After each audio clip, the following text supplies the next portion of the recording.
You chose a bike for your first build, you cleared out the savings account, and you are ready to get that thing home and get to chopping. But if this is your first build, it can sometimes be a little confusing to know the best place to start and what the whole process is going to look like. So what I've done in today's video is taken the big process of your first build and condensed that down into 4 easy steps to your first chopper build.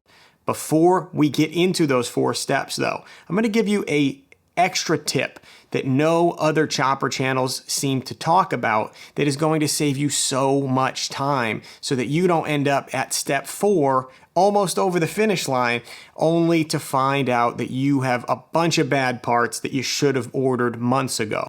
I'm Grease, you're watching Grease's Garage, and I'm going to help you skip the struggle. As soon as you get this bike home, I want you to test 4 things right now so that you know right now whether or not you need to order these parts. Those 4 things are your battery, your stator, your coil, and your compression. Now, if you don't know how to test your battery, stator, and coil, click on this video right here where I show you how a $7 voltmeter can do all of those tests in about 5 minutes flat. It's so easy. Watch that video. I'll take you through the whole process. If you don't know how to check your compression, click on this video right here where I'll show you how to check your compression in 5 minutes. These are super simple steps. Now, the reason I say that this comes before anything else on the build, people tend to, on their first build and even on their second and third builds, they think, okay, the bike is running now before I tear it down. It must be good. But the problem with that theory is that it could be running now, but not charging. Or it could be running now, but the coil is right about to go. And the last thing I want for you on your first build is to get to step 4 and then find out you have to tear the whole bike back down because your charging system is bad. Check it now before you pull the bike apart. Okay, so with those baseline tests out of the way, we're ready to move into today's 4 steps, which I'm referring to as the 4 F's of chopper building: the frame, the fab, the first assembly, and the finish. Let's start with the frame. Step 1 in your chopper building journey is going to be the frame. For the sake of this video, we're going to assume that you are building a hardtail chopper that needs to be welded. Assuming that you are the one doing the welding, step 1 is going to be to order that tail. And you're going to want to order that tail before you start the tear down. Do not make this mistake. Tear down can take a week or 2 if you're working after work, chipping away at it here and there. And sometimes particular hardtails have a lead time of 1 to 2 or even more weeks before they ship out. So don't make the mistake of doing the tear down and then ordering the tail and burning several weeks in between. If you're going to weld it yourself, order the tail first, then start the tear down. Now, if this is your first go round with fabrication and you're not welding the tail, step 1 for you is actually going to be a little different. So let's talk about that. If you're having a shop weld this tail for you, do not order the tail first. The first thing you want to do is talk to the shop. And there's a couple things you want to talk to them about. I feel qualified to speak on this because I don't think I've even mentioned this on the channel before, but I have a side business called Faro Fabrication LLC where I do hardtail installs and other motorcycle fabrication for customers. The one issue I see come up more than any other issue is people order a tail and then they bring it to me. And I wish that they would have talked to me before they came with that tail because I know as a fabricator that that particular tail is going to cause XYZ problems for them down the road. And if they had talked to me first, I would have told them, do not order that particular tail. Your fabricator will know this information if they do hardtails. So, step 1 for you, talk to your shop. Get their recommendation on a tail, and so long as you two can agree on one that looks the way you want, but also doesn't have any problems that they're aware of, then you're good to go. But the other things you should talk about with the shop from the get-go is the turnaround time. How long is it going to take for the shop to turn this tail around? How long is it going to take to get the hardtail in? Which one of you should order the hardtail? A lot of times dealers fabrication shops get dealer pricing on hardtails and they prefer to order the tail. So talk to them about that. And then the last thing you want to talk to your shop about, or the manufacturer of the hardtail, is, will this hardtail work with my stock axle? This is a niche tip right here. You're not going to hear a lot of people bring this up, but it's so important because you don't want to get to the part where you're already looking to put together a roller. You slide that axle through only to find out it's way too long. The hardtail's a lot narrower than the stock frame. And then you're waiting another couple weeks on a machine shop or waiting a week on a new axle to get shipped to you. So at the time that you order the tail, talk to the shop or talk to the person who makes the hardtail, find out if you need an axle or axle adjusters so you can order everything up front and you are good to go. So you've talked to your shop, you're all squared away with the frame. Now you're ready to move on to step 2 of your chopper build, which is the fab. Now, while your frame is away with the shop getting welded, this is the time that you can use to order all of the parts that you need for your build. The priority should be on what I call the big 6 items. These are your gas tank, your oil tank, your fender, your sissy bar, your seat, and your exhaust. Those are your big 6 items. These are the key items that you need in order to do the mounts. So all of these items will need to be mounted to your frame.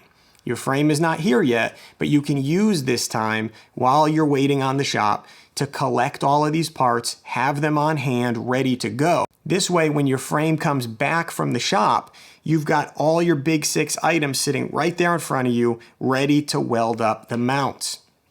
Now, your bike might have a couple other items that need to get mounted. These are what I call the maybes, and they are your coil, your battery, your headlight, your tail light, your license plate, and your oil filter. Now, not all bikes will need these parts mounted. For example, your headlight. You might be retaining your stock front end and not need to make a mount for your headlight. Lucky for you. Same thing with your coil. Maybe you're leaving your coil in the same spot that it came from the factory. You don't need to do any fabrication for that. Awesome. But if you're changing the rear of the bike to a hardtail, there's a good chance that your tail light is probably going to need to get remounted. And if you're working with a bike like a Shovelhead that has a built-in oil filter in the stock oil tank, it's very unlikely that you're saving that stock oil tank. You're probably going to have to mount a remote filter. So some bikes will need these maybes mounted, other bikes will not.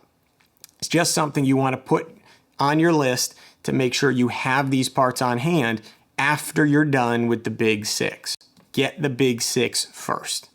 One note on this topic: mounting the big 6 items and the maybes is a part of your build that you should do yourself. Now, I know not everybody has a welder or fabrication experience, but here's what I'll tell you on this topic. You will pay double the cost of a welder to pay a shop to mount all these items for you. And for 2 reasons, you might want to avoid that. The first one is obvious and is the cost. It costs a lot more to pay for that shop's labor. The second one is that a welder is something that's going to come in handy for you owning a chopper a million times over. You will have to make that investment at some point. If you own a chopper, something will break, something will need to get put back on, and you will then, instead of having to cart your bike over to a shop over and over and over again as various things break and need to be repaired, we all know how choppers go, you've just got the welder in your garage. I actually have a whole video on getting set up with your first TIG welder. I'll link that video in the card up here. I'm doing a whole lot of linking back. I'm really excited that the channel is starting to get enough videos that I can say, check out this video right here. But you should check out that video where I show you how to set up a TIG welding rig for the first time if you've never done it before. But whether you're getting a TIG welder or a MIG welder, I highly recommend you do the big 6 items on your own. It'll give you a lot of pride in the fact that you really built that bike. And I know, as somebody who's welded the big 6 items on for several customers, it's a lot of work.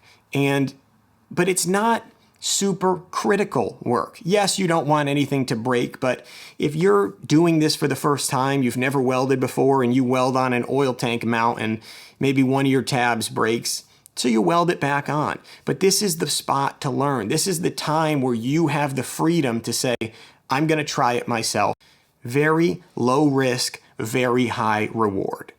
So your shop gave you the frame back, you went out and bought a welder, you mounted your Big 6 item. Now you're ready to get on to step 3, which is the first assembly. It's starting to look like a real motorcycle. You should be getting very excited at this point, because this is that time where you end up sitting in your shop just staring at the bike, thinking of all the things that it's going to become. It's a very fun part of the build. Step 3 is where the smiles start to come out. So first thing you want to do is take your motor and your transmission, put those back into the frame, take your primary, put that back on as well, get everything in there and aligned properly. Once you've got everything in there the way it needs to be, now you're going to put your rear wheel and your sprocket on and your chain on, and you're going to align your rear wheel. This is a crucial step. Most bikes will need spacers made for the left or right side. Oftentimes, your brake caliper is the spacer on one side, and the other side will need shims so that it matches perfectly and that tire ends up in the center. Once you've got your spacing set up, go ahead and put your fender on. This is the first time where your fender is going to meet your chain. There might be some clearance issues. So the next step in this first assembly is to make a relief cut in your fender that allows room for your chain to spin without any sort of contact. Trust me, I've seen so many people who forget to make this relief cut, or they make the relief cut and it wasn't quite big enough.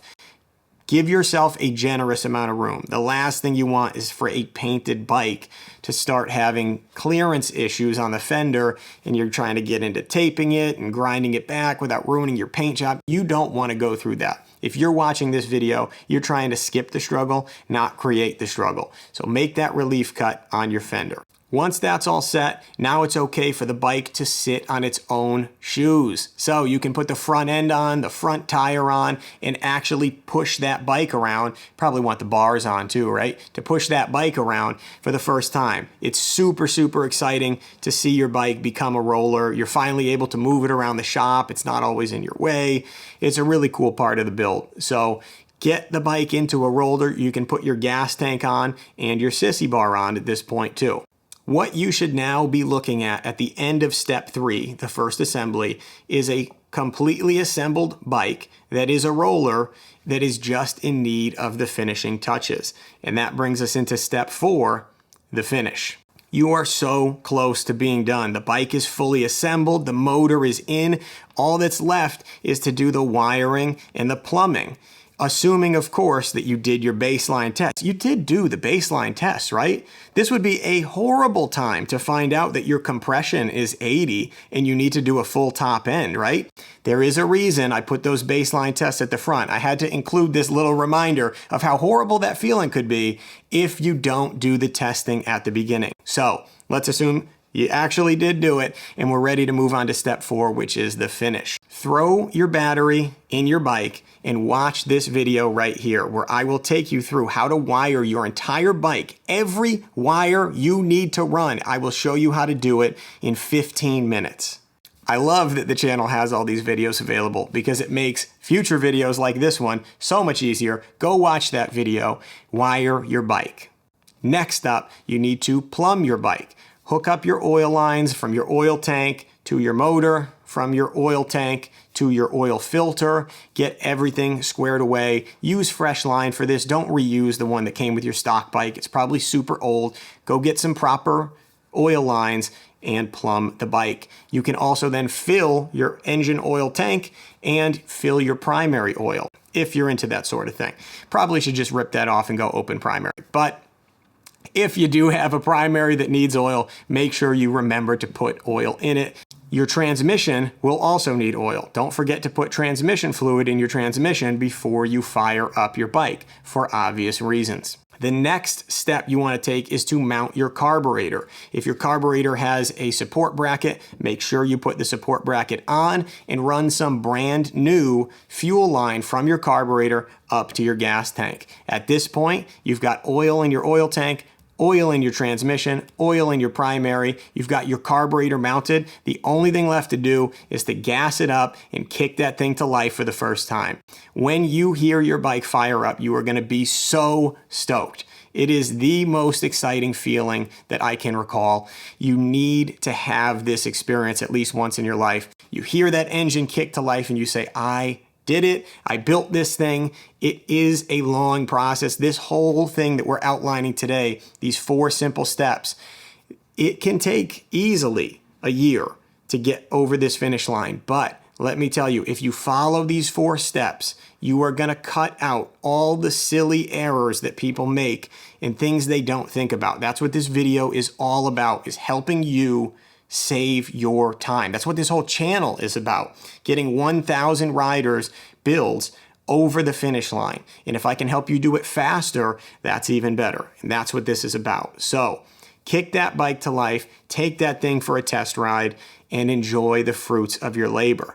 This is the time when you would then disassemble the bike and send it out for paint. Some people skip this step and they say, you know, they do the frame, they do the fab, they do the first assembly, and then they send it for paint. The reason I have never been a fan of that method is because if you do have some sort of issue or you need to change the way something's mounted, it's too late. You already painted the bike and then you're trying to get into touch-ups, and it's riskier, especially for your first build. I highly recommend you ride that bike before it goes out for paint. Then you can assemble it. And I know that that takes a little bit of extra time, but in the beginning, before you've done this process, it's so easy to forget one little thing here or there. You don't want to remember only after your bike has been painted. So guys, if you enjoyed this video, but you're thinking to yourself, Grease, how am I going to remember these after I click off this video?